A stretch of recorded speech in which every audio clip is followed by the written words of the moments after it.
Right, welcome to everybody, and apologies for getting my timing a bit confused. But we're introducing you to Eric Worre and his chapter 7 and follow up. This is the fourth skill that he is teaching us in terms of being a professional in network marketing. And what is the point of being involved in a new business if we're not going to really go for it and be professional about it? It doesn't do us any good, and it certainly doesn't do the people we're trying to share these amazing benefits with, doesn't do them any good either. So one of the skills he is going to talk about tonight is follow-up. The previous skills have been about making a list, getting a list together of people you really want to talk to. And you must admit, I don't know if you're like me, but unless you actually strategize, unless you actually have something written down, it often doesn't happen. So when you don't have those names written down on a list, it's not that often that you actually get down to making that contact. And then he talks about how to actually invite somebody to have a look at what you have to offer them, and then actually showing it to them. What are the tools that you're going to use to do that? And now we're on to the fourth skill, which is follow-up. I'm going to share my screen with you, and we're going to listen to Eric Worre. I'm going to give you a nice background slide to listen to, and then let me actually find the recording. Might have to stop sharing and go to another place first.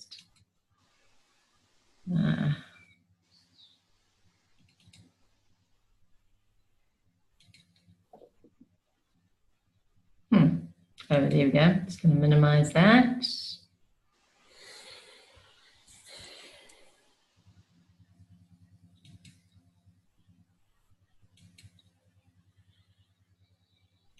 Chapter 7, skill number 4, following up with your prospects. In MLM, they say the fortune is in the follow-up. I think that's true because most people in MLM don't follow up at all, at least not as professionals. You need to understand some important concepts if you're going to master this skill. Concept number 1, follow-up is doing what you said you'd do. If you say you're going to call at a specific time, then do it. The network marketing profession is full of people who get all excited one minute and then go missing in action the next. Run your business through a physical or electronic calendar. Be the person who does what they say they're going to do. People will respect that. I sold real estate the year before I got involved in network marketing. My father and his partner owned the company. One day I was in the office and a gentleman by the name of Chuck Aycock showed up for a 10 a.m. meeting with my dad. It was 9:55 a.m. and my dad wasn't in the office yet. I greeted Chuck and told him I was sure my dad would arrive soon. At 10 a.m. exactly, Chuck got up and said, "It's 10 o'clock. Your dad isn't here. Have him call me if he wants to reschedule the meeting." I couldn't believe it. He came all the way to the office just to leave 30 seconds after the appointment. I told him, "Mr. Aycock, I'm sure he'll be here any minute. There's no need to leave." And then he told me something I never forgot. He said, "Son, you are either early or you are late. He's late, and my time is valuable. Have him give me a call if he'd like to reschedule." And he left. My dad showed up at 10:10 a.m. expecting to meet Chuck. I told him what happened, and he was as stunned as I was. My dad wasn't habitually late or anything. That particular morning, he was just a little casual with his time. He rescheduled the appointment, and I noticed over the years that my dad was always early for his appointments with Mr. Aycock. What's the lesson in this story? For me, the lesson was that people respect a person who does what they say they're going to do. People also respect a person who values their own time. If you say you're going to follow up at a specific time or in a specific way, either do it or reschedule well ahead of your appointment. Concept number 2, the only reason to have an exposure is to set up the next exposure. When I got started, I would conclude every exposure by saying, "What do you think?" No one told me that was one of the worst things to do. It felt like a natural thing to say, but my results were terrible. I asked one of my early mentors for help, and he said, "Eric, the only reason to have an exposure is to set up the next exposure." That blew my mind. I thought the reason to have the exposure was to get the person signed up. He went on to explain that if you finish each exposure by setting up the next one, the prospect will eventually become educated on the opportunity and make an informed decision. The goal in my mind changed from getting the prospect on the first exposure to just keeping the process alive by setting up the next follow-up exposure, then the next, and the next until they made a decision.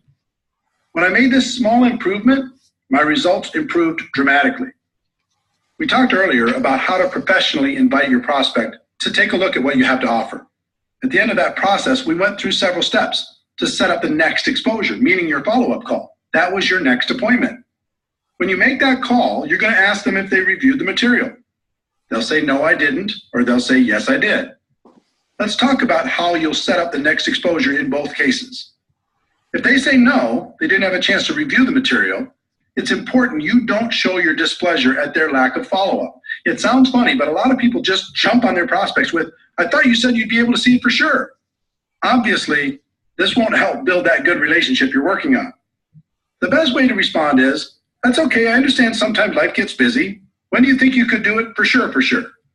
You might say, for sure is a little much, but I've used that for decades in this follow-up situation, and I do it because it works. In any case, use whatever language you'd like to use to set up the next time and walk through the same steps to get the commitment. Once you have it, including the date and the time of the next call, the next exposure, then hang up and call them when you said you would. If you call them at the scheduled time and they still haven't reviewed the material, just repeat the process until they do. Remember, they are setting up the appointment and you are being the professional by following up like you said you would. If you call the prospect and they say yes, they've reviewed the material, you're going to ask them a few intelligent questions. First, you're not going to ask, what do you think? This just invites the critical part of the prospect's mind to come up with objections to try to sound smart. The best follow-up question I've ever used is, what did you like best? This question will take you in a very positive direction and will give you clues as to the level of their interest. If they say the product, then your next exposure will probably be product related. If they say financial freedom, then your next exposure will probably be opportunity related. Another great question to ask is, on a scale of 1 to 10, with 1 being zero interest and 10 being ready to get started right away, where are you right now? With this question, anything over 1 is good. It says they have some interest. Most of the time you'll get something like a 5 or a 6. No matter what number they give you, all you're going to do is ask them how you can help them get to a higher number. Usually that answer will go along the lines of how they answered, what did you like best? If the answer is very positive and the number is fairly high, you can go directly into the closing process. We'll cover that in the next section. If it isn't an obvious green light, then you just schedule the next exposure. They might want to try the product. So you help them do that and set up a follow-up date, a time to call them, and check on the experience, the next exposure. They might want to understand the compensation plan. So you set up a time to get together and review it, the next exposure. They might want to talk with their spouse. So you send them home with materials they can share with their spouse and set up a date and time when you'll follow up, the next exposure. Whatever it is, you never finish one exposure without setting up the next one. Never. If you do, it's over. That's what used to happen to me at the beginning. I would have someone look at the opportunity. When they'd done that, I'd say, so what do you think? They'd usually mumble something like, I'll let you know, or I'll get back to you, or I need to think more about it, or something similar. And poof, they were gone. Then when I tried to call them back, I was just bothering them. The whole thing felt uncomfortable. Once I changed to never finishing one exposure before setting up the next one, everything changed for the better. I was being professional. I was in control. The prospect had more respect for me and for the opportunity. All of this happened from this one small change in mindset. Concept number 3, it takes an average of 4 to 6 exposures for the average person to join. When people don't understand that the only reason for an exposure is to set up the next exposure, they put too much pressure on their prospects and on themselves. In the some will, some won't, so what next MLM culture, people hammer on a person once, and if they don't join right away, they move on and never follow up. In many cases, they take it a step further by damaging the relationship with the prospects with their attitude. Professionals understand that it takes an average of 4 to 6 exposures for a prospect to become involved. Their goal is education and understanding. It's hard to educate someone in one exposure, so they take them from exposure to exposure to exposure, knowing it will eventually sink in. Through that process, they also build a stronger relationship with the prospect. They strengthen the friendship. That helps build trust, and people enjoy working with people they like. 4 to 6 exposures is an average, which means that for every person who joins on the first exposure, there's going to be a person who takes more than 10 exposures to join. You just never know. Some of the best people in network marketing were prospected for years before they finally made the decision to take part in the opportunity. Keep your urgency, but have patience. Concept number 4, condense the exposures for better results. Hosers prospect someone once and move on. Amateurs prospect someone through several exposures over time. Professionals condense those exposures into the shortest time possible. People are busy. They're constantly distracted by life. When you're approaching them to take a look at something new, it's important to keep their interest. The best way to do that is to stack the exposures as closely as possible. If you go slow, you might start by having them check out a video, then a few weeks later, have them listen to a conference call, then a month later, have them attend a webinar. Then after another month, invite them to a 3-way phone call with you and another distributor. This slow process is difficult because between each exposure, they tend to get distracted by life. It can almost be like starting over every time. On the other hand, if you have them check out a video, then join a conference call, then try the product, then get on a webinar, then participate in a 3-way call, then come to a live meeting, or whatever combination of exposures you use in your company, and do it all in 1 week, you give them the opportunity to really think about how this could change their lives. Questions and objections. At every step in the recruiting process, you'll come across questions and objections. This is natural. A lot of the time, your prospect will just be bringing them up to sound intelligent. They don't want to seem easy, so they throw out objections to feel better.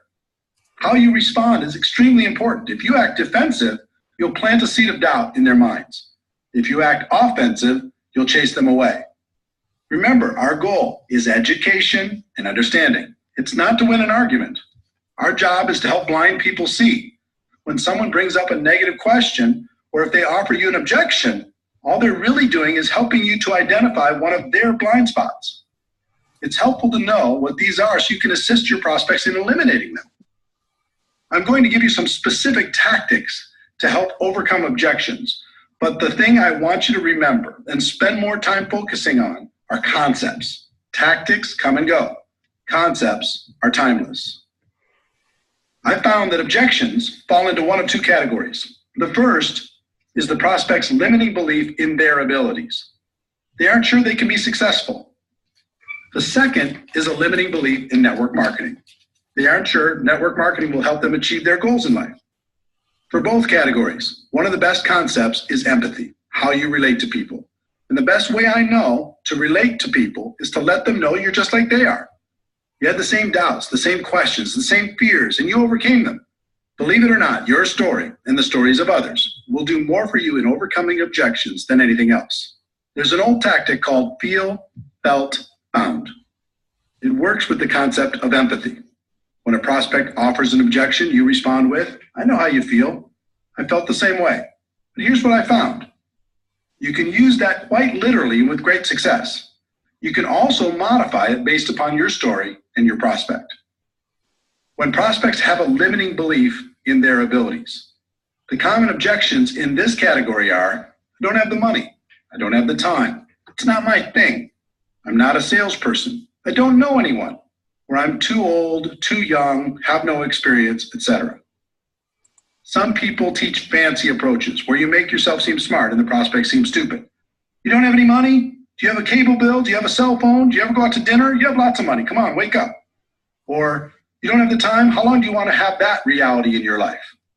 You have to change if you want your life to change. How does it feel when you hear that? How would it feel if someone were to say it to you? Pretty bad, right?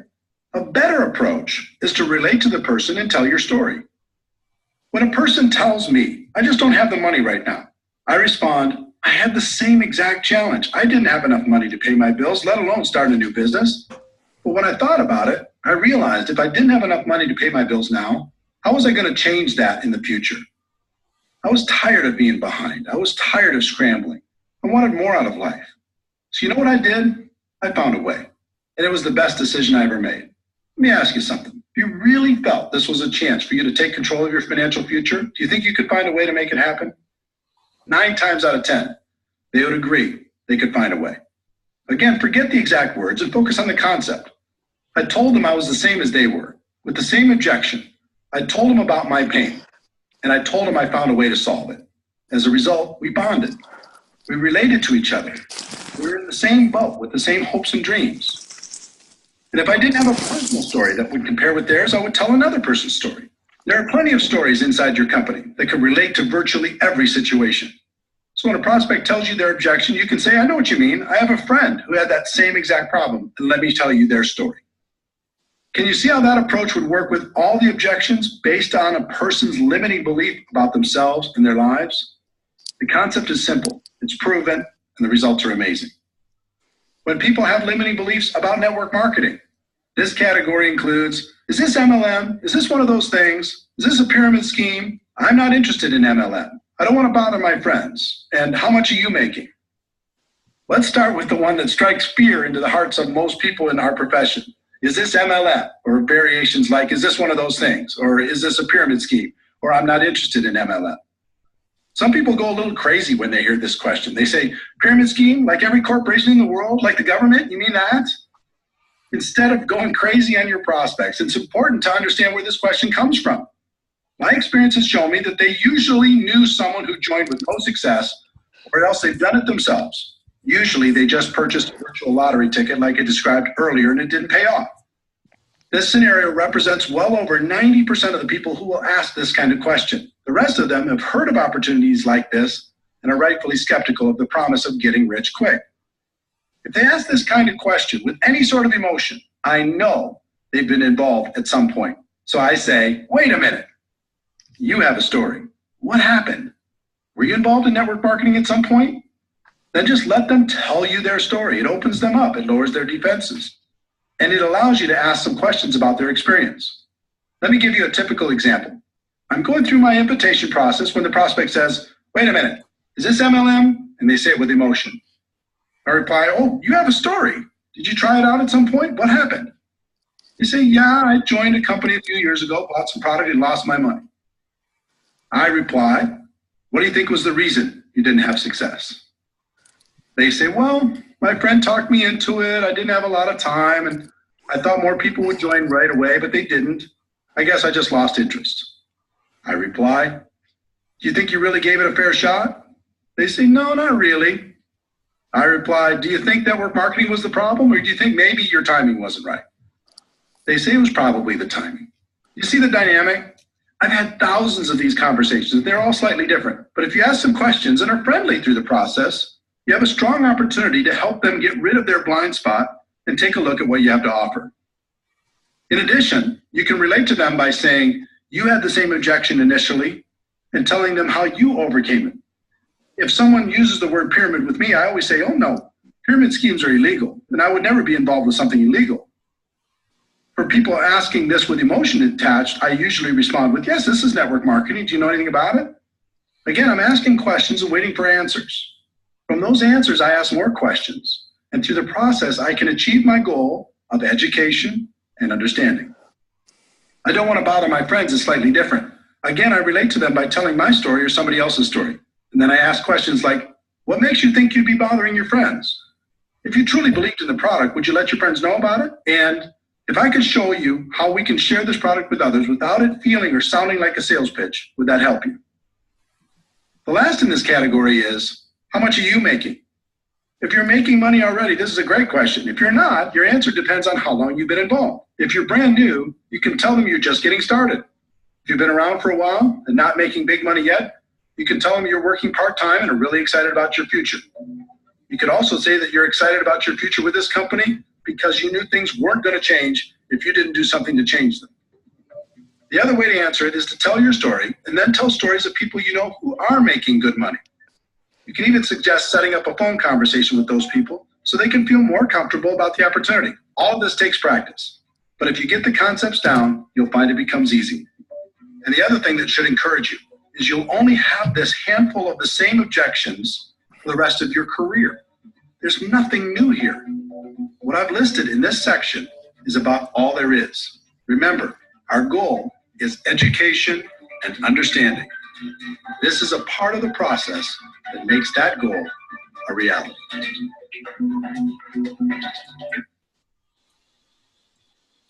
Right. What did you, let me unmute you all again. Oh, you're all unmuted. What did you take out of that really stood out for you? So one thing I found was that he says, take the time to work with your prospects.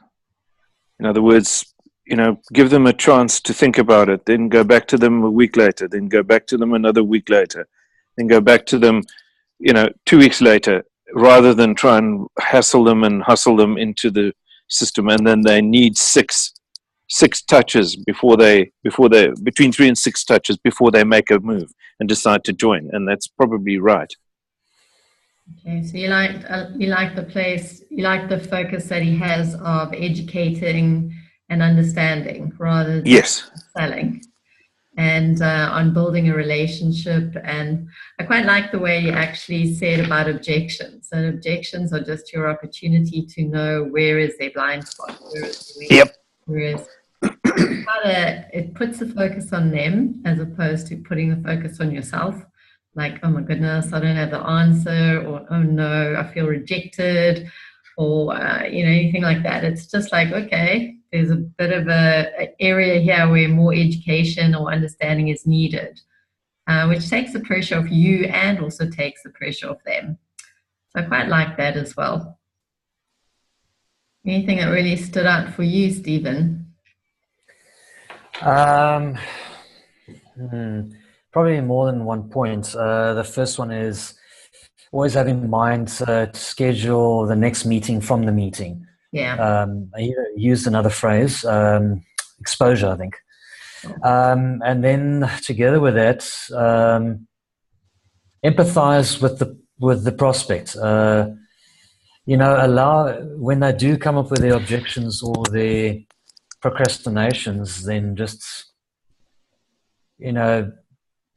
empathize. Life is busy. There's 2 basic objections I see. In my mind, I categorize 2 basic.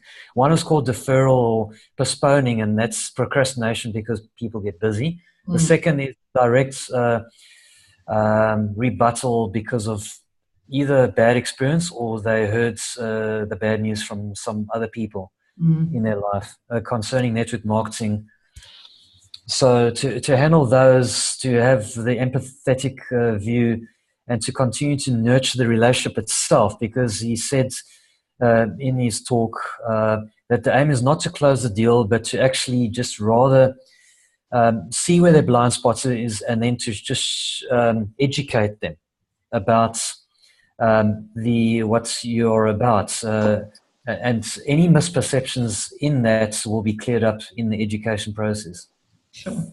Because I think what we're looking for is a good fit, and you're not going to know if it's a good fit, what you're offering them is a good fit, if you don't really know who they are and if they don't have enough information. So if you know who they are and you can see, okay, I really think this is going to have value for them because they just need an extra income to start to retire, or they need an extra income because they're just not making it financially, blah, blah, blah.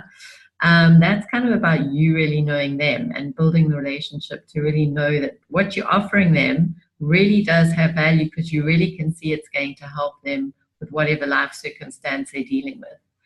But then for them to see that for themselves, you've got to bring in the education side. If they're properly educated, they've got enough information to make a decision, that's all you're after really. That they have enough information to make a decision whether this is going to be helpful for their lives or not. So I think that's quite a nice, and so we call it BAM FAM, booking a meeting from a meeting, helps that whole process. But I think what he said, which I might not agree with you completely, Mark, is where I think he gave the example that if you do this over too long a period of time, like once a week, once a month, once every second week. Sometimes it feels like you chasing after them, and sometimes it feels like you're always starting from the beginning. Whereas I quite like that he says just give small bits.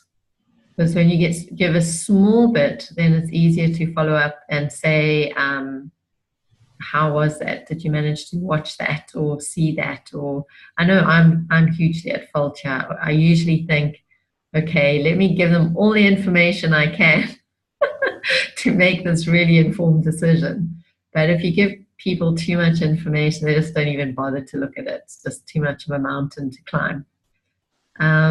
But yeah, if you can do it small bits quite quickly, that keeps the momentum going. And I think tapping into a previous chapter where he was talking about setting up the appointment. All the time, the setting up of the appointment is the other person's choice. So in that way, you don't feel like you're hounding them. So he said, don't leave an exposure before you've made a next meeting. So, you could always say, okay, when do you think in your busy life you're going to have time to watch these videos? Or if they have watched the videos, you can then say, wow, that's amazing. Do you have any questions, or are you ready to get started? Or what are you most excited about? And then hear what they come up with. If they still need more information, then that technique he suggested of, well, between 1 and 10, how valuable has this information been? And if they say anything below 5 or anything, lower number, just to say, well, is there any information I could give you that would help you with the information you need to make a good decision? So all the time they'll say, yes, I want that. Then you say, okay, I'll give you that. When do you think you're going to have time to watch? Then they'll say such and such a time. Then you say, fantastic. So if I phone the next day, you'll have watched it, right? And then they confirm it again. Yes, sure. So you say, fantastic, I'll phone you then. So always they setting up the appointment, and all you do is being professional and you're doing what you said. You're going to phone them when they said that they would be ready to talk again. Which I think is a very different kind of feeling to kind of follow up on people. I do that too. I've got to the stage where my tracking is a lot better. I have got it more electronified or electrified or whatever. I'm saying the wrong word, I'm sure. He calls it electronic calendar. I want to call it electrified. That's the wrong word. I'm about to give somebody a shock or something. But I find like when I'm following somebody up, like weeks later, I feel like I can't remember what we said. I can't remember what the conversation was about. I can't remember what the point we got to was. So if you can just do little bits and follow up faster, I think it's a much more easy flowing process. I don't know. What do you think? Yes, I agree.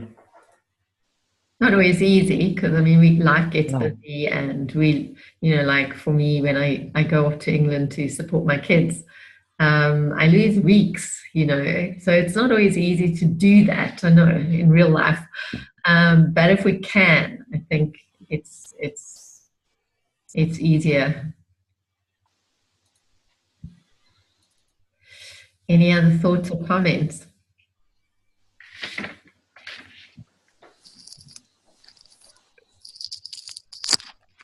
Nothing else for me. No, nothing else for me either. Okay. Well, thanks so much for your contribution and for joining in, and great to connect with both of you. And to anybody else who watches this video, so sorry if you weren't here at the live event because I got the timing wrong. Okay, over and out. Bye for now. Bye. Bye for now, Mandy. Cheers. Bye.